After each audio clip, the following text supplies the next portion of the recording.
So welcome back. And when we took a break, we were talking about your book, creating an alternative, positive narrative for Coffee Fontaine. We in your book get the view, a really front seat view about your life and your journey and how you've made it against all odds. And you're taking the time to reflect on how others in similar circumstances can use your story as inspiration to break the barriers and boundaries and challenges that they are facing so that they can actually achieve.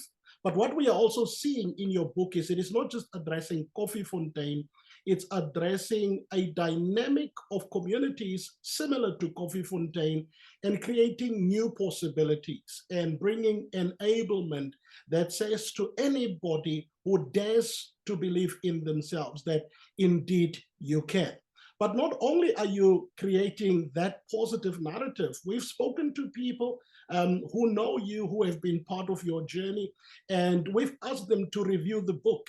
And they've given us some feedback. Just from home ground, we've had the principal of Let's say to us, this is such a powerful book. It's like a seed that was cast by the roadside that somebody never thought it would germinate, but here it is. It has become a great tree and is about to become a great forest that is affecting so many people. Just the story of your life and how that gives hope to many people, youngsters in particular, to pursue their dreams against all odds.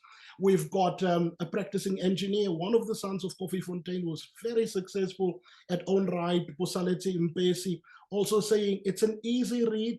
It's a book for people in all walks of life who dare to believe in themselves. But there's one review quickly that I want you to talk to because I want to hear how this feedback makes you feel.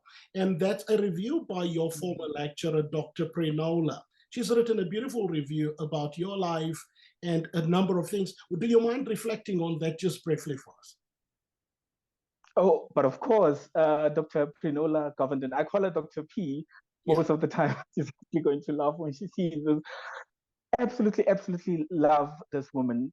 And readers will see in the review, she speaks about how she met me all those years ago when I just come to Joburg. I wasn't here for long actually, and I just started at Wits University, and she was one of my lecturers in two, I think, of my media studies modules. And she speaks in this review on how when she met me, not even knowing me, but already from my aura, she already got a sense of my brilliance. A brilliance, mind you, that I, for the longest time, was blinded towards because of a whole lot of other issues that readers will pick up in the book, some other psychological hurdles. So I was blinded to the idea that I am brilliant, which is why I had to latch onto, I don't want to give away too much about the book. I had to latch onto my motto in life, which readers will see in the book. I had to latch onto that for me to be able to, behave in ways that might show a sense of brilliance. But for her to have seen that without having engaged me on sort of an extensive level, for me, it's heartwarming to see her say that in the review. But I think the one thing that I appreciate from this review is how she speaks about the idea of a village when it comes to talented, she says, like talented people such as myself. It's very interesting for me to say that out loud right now. She speaks about how just the value of a sense of community, a sense of a village when it comes to talented people like me, and how a village is there to fight for people like me in terms of how they support people like myself. So someone in a similar situation, if they have a village like the village I had in Kofi Fontaine, and that village has a whole lot of people that will fight for their son, for him to reach the type of goals that he dreams to reach. That has so much value in that. And she speaks on and she links that to how post-apartheid societies could actually benefit from trying to incorporate that type of mindset, that type of thinking on a national level. And I think for me, that's so heartwarming that this woman that didn't know me from a bar soap, just by meeting me a couple of times, already felt that there was something here, there's talent here. And imagine if anyone in my case, if all those other Simphiwes in different areas have that person that could see their brilliance and actually help nurture it, imagine the type of change we could see. It's fascinating, and I'm really humbled. Amazing, man. Amazing.